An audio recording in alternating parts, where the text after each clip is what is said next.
Fala pessoal, tudo bom? Agora vamos em mais um vídeo mostrar mais uma dica de Python aí para vocês, né? Resolvi abordar o tema de threading em Python.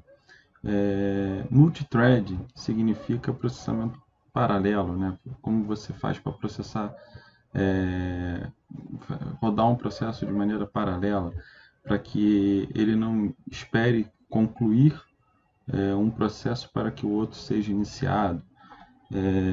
Ele consegue startar isso de maneira simultânea, então ele consegue botar dois ou mais processos simultâneos para serem executados no seu computador.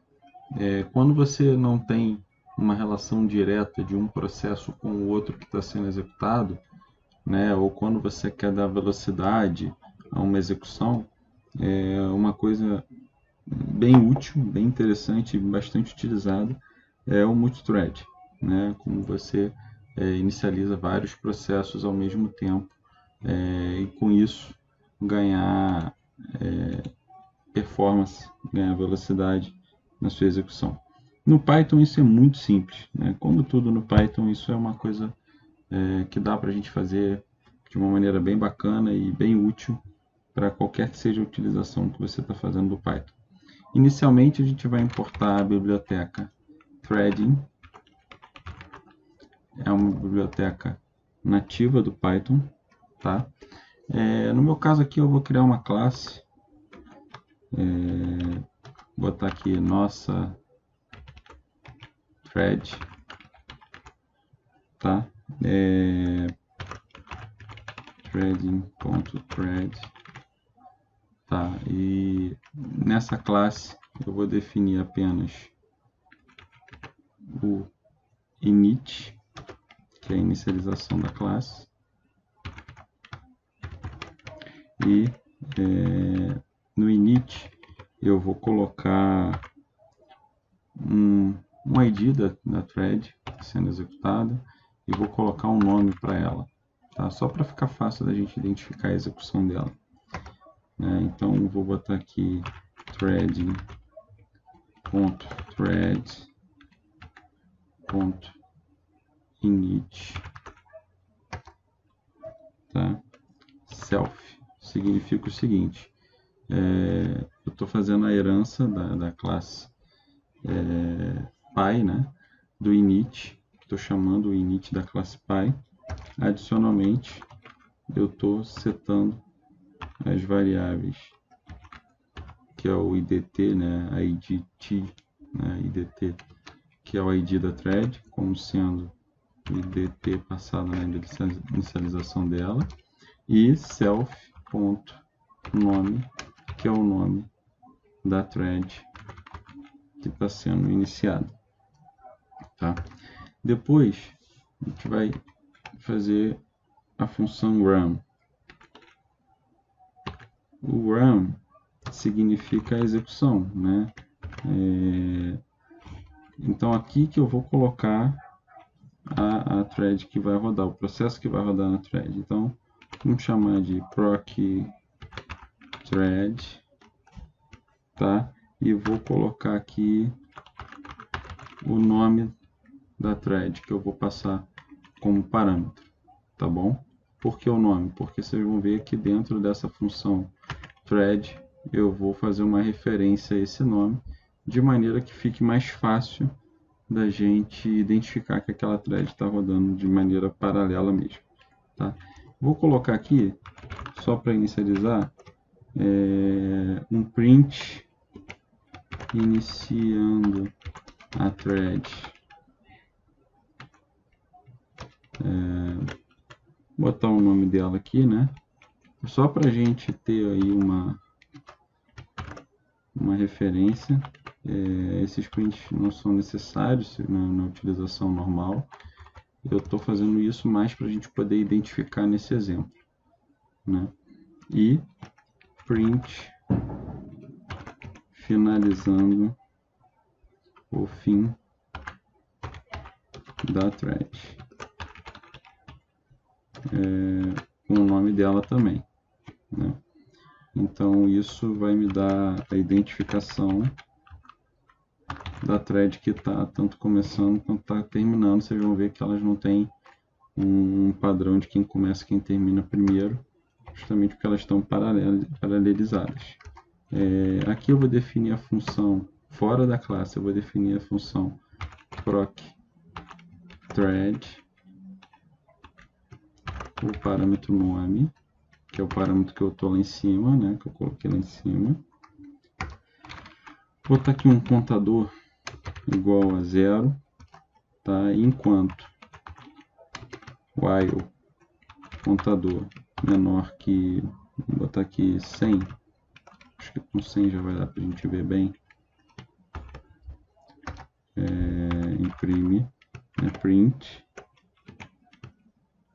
processo, vamos ver aqui o nome do número do nosso processo, né, que é o contador, e aqui eu vou botar a thread, o nome da thread.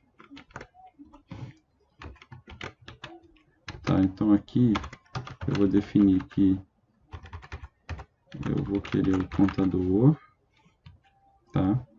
E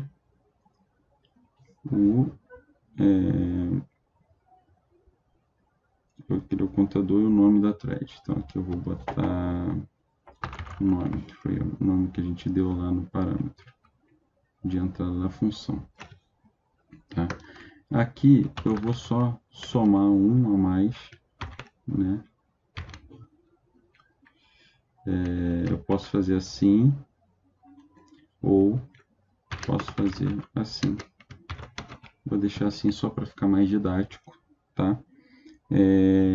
Isso aqui significa que eu estou adicionando 1 ao valor do contador, tá? Então, só para revisar aqui, nós construímos a nossa função que vai ser chamada na thread, tá? E aqui eu vou agora fazer o nosso código, chamar aqui a thread 1 igual a nossa thread. Aqui eu tenho que passar um ID, vou passar um ID 1, dizer que é a thread 1, e vou chamar ela de T1, tá? Vou fazer a thread 2,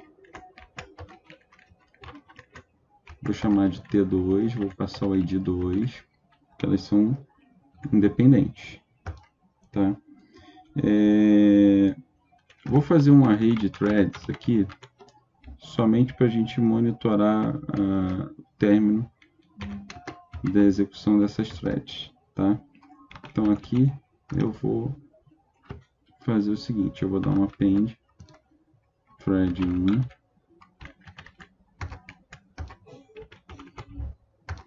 append thread 2.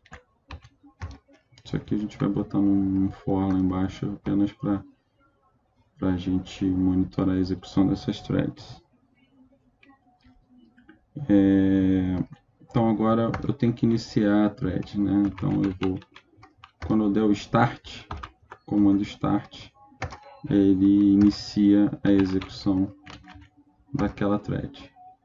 Então eu vou iniciar as duas threads, depois eu vou fazer um for no array de threads que a gente criou ali em cima, apenas dando um join nela, tá? Para a gente monitorar a execução dessas threads. E por fim, eu vou dizer o seguinte, fim do programa,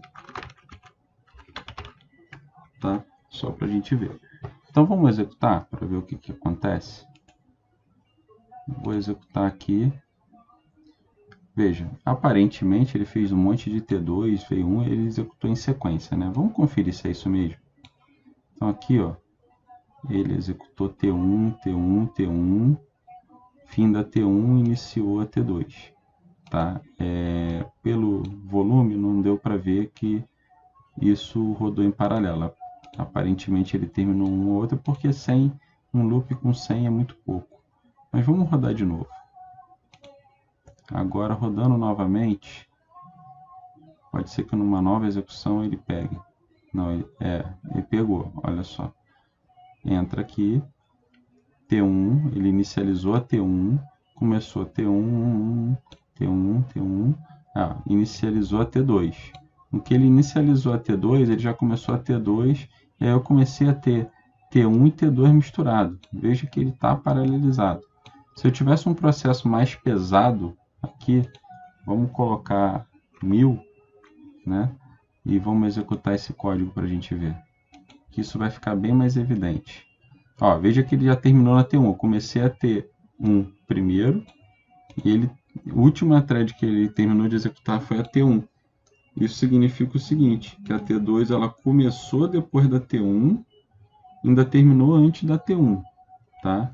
Isso é a forma como ele paraleliza, é a forma como o processo, às vezes aquele processo, quando pegou para ser executado, ele estava num núcleo que andou mais rápido, tá? Porque estava mais vazio, não estava competindo com outros processos em execução. Mas aqui fica muito claro, ó.